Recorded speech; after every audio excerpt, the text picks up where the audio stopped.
এখানে কোরআনে হাফেজ কেউ আছে? একটু হাত তোলেন। কোরআনে হাফেজ একজন আছে। আপনার বয়স কত? 11 বছর বয়সে কোরআনে হাফেজ। আর কেউ আছে কোরআনে হাফেজ? আর কেউ থাকলে অনেকে হাত তুলবে না, হয়তো হুজুরে জিজ্ঞেস করবে মনে। আপনি আছেন কোরআনে হাফেজ? কি নাম? নাইম। আল্লাহ কবুল করুক। আপনি কোরআনে হাফেজ? হ্যাঁ, ইনশাআল্লাহ। বয়স কত? হ্যাঁ, 12 বছরে কোরআনে হাফেজ। আর একটু জোরে। এবার আছেন 12 বছরের সামনে আপনার আমার অবস্থা কি? কথা বলেন আরে ভাই, একটু বুঝেন। মাইকের আওয়াজ এই মুহূর্তে যতদূর যাচ্ছে ভাই, তর্ক ঝগড়া সমাধান নয়, আলোচনা, সুন্দর মনের উদারতা, সমাধান আসবেই, ঘরে হোক বাহিরে হোক। কথা বলেন ঠিক কিনা? ক্লাস 9 এর সাবজেক্ট একরকম, 10 এর সাবজেক্ট একরকম। যত উপরে যাবেন তত ভারী সাবজেক্ট, কিন্তু কোরআনের মতো ভারী সাবজেক্ট আর নাই। অনার্স মাস্টার্স ডিগ্রিতে যত ভারী সাবজেক্ট আছে, এগুলাকে যদি ক্লাস 8 এর মধ্যে এনে দেওয়া হয়, ছাত্ররা আন্দোলন করবে, এই টিচারের পদত্যাগ চাই। ওই জায়গার এত বড় বই কিনলে আমার এত বড় ছোট বয়স আইনা দিল, কিন্তু কোরআনের মতো দামি বড় কোনো কিতাব নাই। সেই কোরআন যখন ক্লাস 4, 8 বছর 9 বছরের বাচ্চারা পড়তেই আছে, কখনো ভারী মনে হয় নাই, কোনো। অথচ সারা পৃথিবীর সমস্ত কিতাবের জ্ঞান এক পাল্লায় রাখলে কোরআনের জ্ঞানের সমতুল্য কখনো হবে না, কোরআনের জ্ঞানের সমতুল্য হবে না।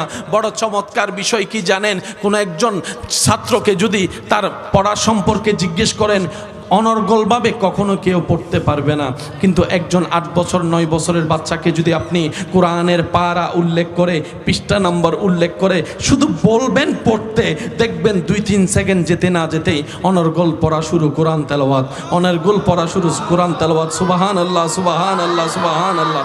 বলতে দেরি, পড়তে দেরি হয় না।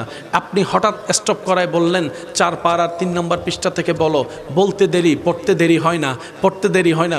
যদি বলেন যে ইয়াসিন সূরার অমুক আয়াত থেকে পড়ো, চোখটা বন্ধ করে বলতে দেরি, পড়তে দেরি হয় না। এদিক থেকে ধরলেও পড়তে পারে, ওদিক থেকে ধরলেও পড়তে পারে, এদিকে ধরলেও পড়তে পারে, শুরুতে ধরলে পড়তে পারে, মাঝখানে ধরলে পড়তে পারে, শেষে ধরলে পড়তে পারে। সুবহানাল্লাহ বলেন না রে ভাই। যেদিক দিয়ে ধরে না কেন, যেদিকে ধরে না কেন পড়তে পারে। খতমে তারাবির ইন্টারভিউতে সে বাস্তবতা বারবার করে দেখা যায়। যেদিকেই ধরে পড়া শুরু, তাকে বাংলা সম্পর্কে জিজ্ঞেস করেন, আগামাতা হয়তো কিচ্ছু বুঝতে পারবে না। ইংরেজি ভোকাবুলারি সম্পর্কে, সিন সম্পর্কে জিজ্ঞেস করেন, হয়তো তেমন পাক্কাভাবে বলতে পারবে না। সে বীজগণিত করা ক্লাস 9 এর অঙ্গ আপনার যদি সূত্র জিজ্ঞেস করেন, হয়তো ভালোভাবে বলতে পারবে না। কিন্তু সূরা ইয়াসিন অনর্গল পড়তে পারবে, সূরা মুহাম্মদ অনর্গল পড়তে পারবে, সূরা মুহাম্মদ অনর্গল পড়তে পারবে, সূরা ইব্রাহিম অনর্গল পড়তে পারবে, সূরা ওয়াকিয়া অনর্গল পড়তে পারবে, সূরা বাকেরা অনর্গল পড়তে পারবে। শুধু তাই নয়, নিজের মাতৃভাষা যত স্পিডে বলতে পারে না, তার চাইতে দ্বিগুণ স্পিডে কোরআন শরীফ তেলাওয়াত করতে পারবে। আল্লাহু আকবার। নিজের মাতৃভাষাও এত স্পিডে বলতে পারে না, কোরআন যত তাড়াতাড়ি।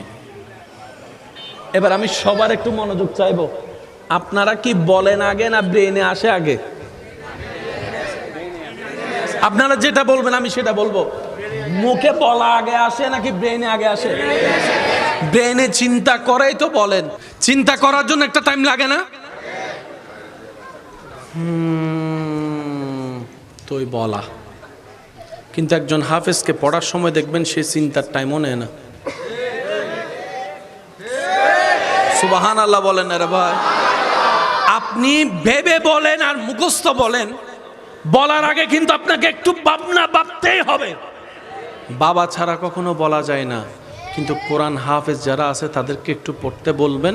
আপনি অবাক হয়ে শুনে থাকা ছাড়া আপনি কুলকিনারা খুঁজে পাবেন না। আপনার ব্রেন, আপনার কম্পিউটার অবাক হয়ে যাবে। এটা কিভাবে সম্ভব? এটা তো কম্পিউটার এত দ্রুত চেঞ্জ হয় না যত দ্রুত ওনার কোরআন তেলাওয়াত চেঞ্জ হচ্ছে, পৃষ্ঠা চেঞ্জ হয়ে যাচ্ছে। আবার তা কি কোনো প্রকার বিরতি দেওয়া ছাড়াই পড়তেই আছে। আলিফ লাম মিম যালিকাল কিতাবু লা রাইবা ফিহি হুদাল লিল মুত্তাকিন আল্লাযীনা ইউমিনুনা, এরকম পড়তেই আছে। সেকেন্ডে চেঞ্জ হচ্ছে, পড়তেই আছে। আপনি ভাবনায় পড়ে যাবেন, তখন আপনার মন, আপনার ব্রেন, আপনার বিবেক, আপনার সব কিছু বলতে বাধ্য হবে কুরআনুল কারীম চেষ্টা করে আয়ত্ত করা সম্ভব হয় না। এটা রব্বুল আলামিন কুদরতি ব্যবস্থাপনায় যাকে দান করে তার ভিতরেই কোরআন ভিতরে চলে যায়। আল্লাহু আকবার। রব যার উপর দয়া করে বয়স ডাজন্ট ম্যাটার, কোরআন চলে আসে, কোরআন চলে আসে। এবার আসেন, পৃথিবীতে যত বড় শিক্ষিত মানুষ হোক, পিএইচডি বলেন, বিসিএস বলেন, এই বলেন, সে বলেন, ডক্টর বলেন, ডাক্তার বলেন, ইঞ্জিনিয়ার বলেন, ওই যা আছে আর কি,